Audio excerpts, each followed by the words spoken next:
study that was done in the 1960s, and it was really commissioned by NASA because they wanted to know how to hire more geniuses. So they hired George Land and his team to go out and figure out like what makes a genius. So they started with a group of 5-year-olds and they gave them a creativity test. So the way they defined genius was, how do you use your creative imagination to solve problems?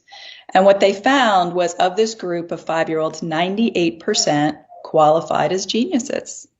Then they came back 5 years later when this group was 10 years old, and it was down to 30%. 5 years later at 15, it was down to 12%. And then I think they just kind of gave up in like disgust. But George Land took it further and went out and surveyed adults and found that only 2% of adults.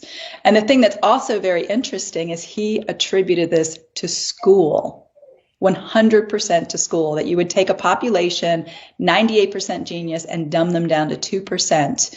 And one of his quotes that I love is he said, uncreative behavior and thinking is learned.